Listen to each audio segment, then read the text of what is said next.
आलेले आहे या मंत्रिपद आणि ज्या गावठी वर्गामध्ये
सगळ्या सत्यनारायणाच्या निमतान आज पूजेकडे देवाकडे आशीर्वाद मागला की सगळे मडगावचे बरे जावं, कल्याण जावं. मडगाव म्युन्सिपाल्टी ही अशी म्हणटा ती नंबर 1 वायब्रंट म्युन्सिपाल्टी, ए क्लास म्युन्सिपाल्टी. आणि अशें ह्या मूळ आर्थीक शहरान भितर ह्या म्युन्सिपाल्टीचो मेन काम आसा हें शहर एक सुंदर आणि त्याच बरोबर एक वायब्रंट अशें दवरपाचें. हें काम ते अनेक वर्सां चालू आसा.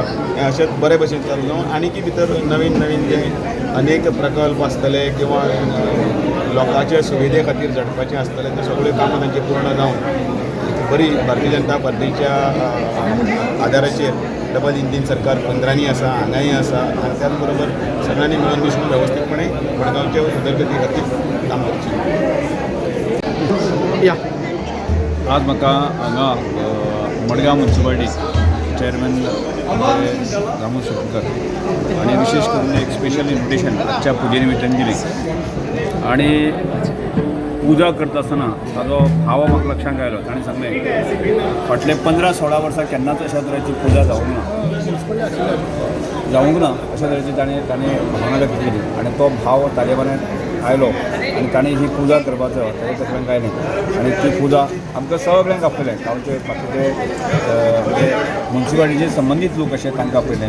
हांव आसलो, दिगंबर आमचे अध्यक्ष आसलो, आमकां सगळ्यांक आजच्या पुजेन आपयलें. आणि म्हाका दिसता एक सात्वीक भाव जो आसा न्ही तो निर्माण जावचो आणि एक म्युन्सिपाल्टी बऱ्या तरेन चलची ही ताजी भावना आसा. आणि त्यामुळे म्हणजे ताजें म्हणजे बरें काम करता आसतना जाय ताजें पॉलिटिकल सामाजीक हातूंत कशें आनी परिवर्तन जावपाक येता. आणि तो भाव लक्षांत दवरून ताणें लंबाब आनी बाकी ताजे सगळे कावन्सिलर आसा तांणी म्युन्सिपाल्टीमध्ये पुजा घालून घेतली. आणि हांव इतलें म्हणून म्हणजे आज ज्या भावनेंतल्यान तांणी जी पुजा केलेली आसा त्यामुळे देव ताका खऱ्या अर्थान ताका पावूं दी. ही म्युन्सिपाल्टी बऱ्या तरेन चलूं दी. मडगांवचो बऱ्या तरेन विकास जावं दी. आणि येणाऱ्या काळामध्ये तांकां राजकीय सामाजीक ही काटकीत घडोवपा खातीर जाता बरें यश येवं दी. कारण त्या भावनेंतल्यान ताणें केल्लें आसा. आनी त्यामुळे देवाकडे मागुया आमी की ह्या अध्यक्ष आणि बाकी सगळ्यांचे बरें जावं दी आणि ह्या शहराचें सगळ्याच लोकांचें भलें जावं दी असोच भाव हांव देवा कडेन मागता.